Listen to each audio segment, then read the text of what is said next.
to listen to this. In Africa, when you're championing, not even Africa, but the world as a whole, when you're championing for what we call humanity, there must be a dark force. They killed Magufuli. They think Thomas Isadore Noel Sankara. They think Patrick Emery Lumumba. They can't kill Raila Odinga because Raila Odinga is God sent, is an enigmatic. Members of the Fourth Estate, I want you to report this. Coming to the next murder, Raila Odinga being the president in 2027. I don't want to go to 2027 before we sort out this mess. And we must organize what we call a scorched revolution. But that we must to decapitate and terminate these people who are bringing strangulation in our lives. Mr. Speaker, I want to scrutinize the member who left the floor by saying atatutumia nyuki. This is not far from the truth. I read the newspaper, is in the public domain. Nation newspaper leo, page 4 and 5. Those people who talked in that page, if you read, punch juu, bunge viva, bunge power. To the members of the Fourth Estate, mighty citizens, ladies and gentlemen, good evening. This is the legitimate and the consummate paradigm shifter talking from the art of Embakasi.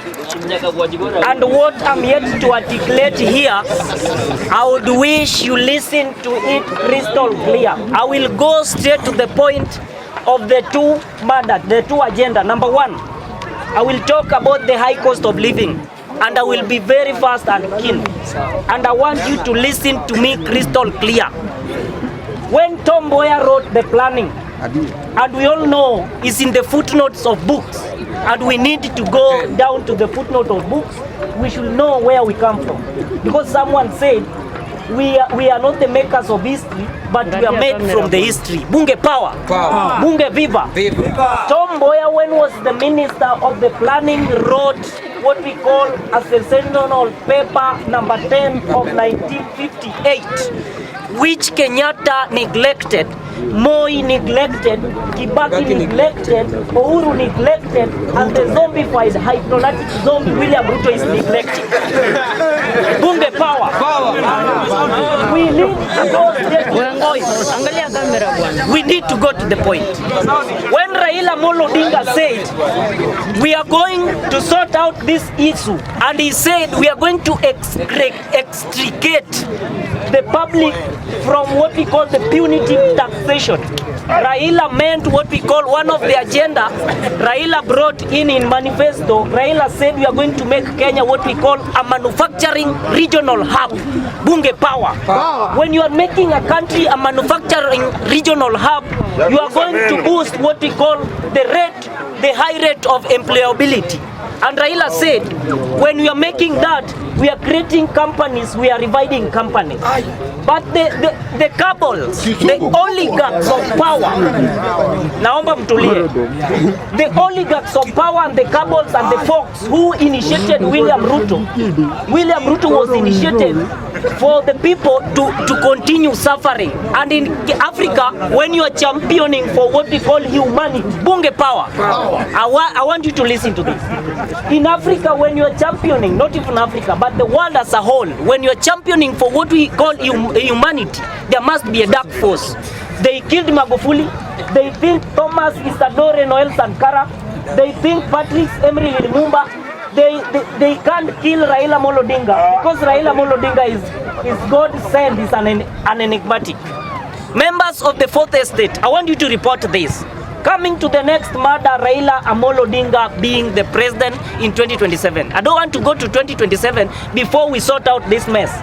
And we must to organize what we call a scorched revolution. But that we must to decapitate and terminate these people who are bringing strangulation in our lives. Mr. Speaker, I want to scrutinize the member who left the floor by saying atatutumia nyuki. This is not far from the truth. I read the newspaper, is in the public domain.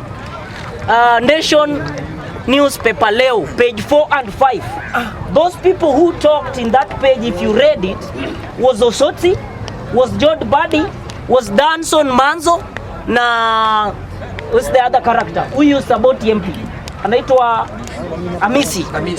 And what they are saying these are distractions being brought. These are distraction and discombobulation being brought by the other side of the camp for the azimio group to disintegrate, but they won't succeed. But the truth be told, none other than Raila Amolo Odinga, who will be in the ballot 2027 so long as Raila is still alive. He will be on the ballot 2027 and he will be on the ballot 2032. He will be on the ballot 2037. He will be on the ballot. He will be on the ballot infinity. Raila will still be the president and is the legitimate president. Comrades power. Comrades people. If you listen to this crystal clear, the only person, Mr. Speaker, give me 2 minutes, please. Thank you, Mr. Speaker. Mr. Speaker, this is the fact. The only person who can galvanize votes from all over Kenya is none other than Raila Odinga. Because, for an example, Kalonzo Musyoka, apart from Nyanza and Ukambani, where else can Kalonzo Musyoka galvanize votes? Raila can come out from Nyanza and galvanize votes. Galvanize votes. He can go to coast, galvanize votes. He can go to Nairobi, galvanize votes. Mr. Speaker, I will beg you to protect me from the so-called Mr. Speaker, I will beg you to protect me from the egregious health class, Mr. Speaker. Mr. Speaker, to wind up this session, I will say this for the benefit of doubt. If you read a book by Mr. Speaker, I'm winding up, Mr. Speaker. I'm on the floor, Mr. Speaker. Mr. Speaker, if you read a book by Chenua Achebe, there's this person called Irioko the Bird. The bird says,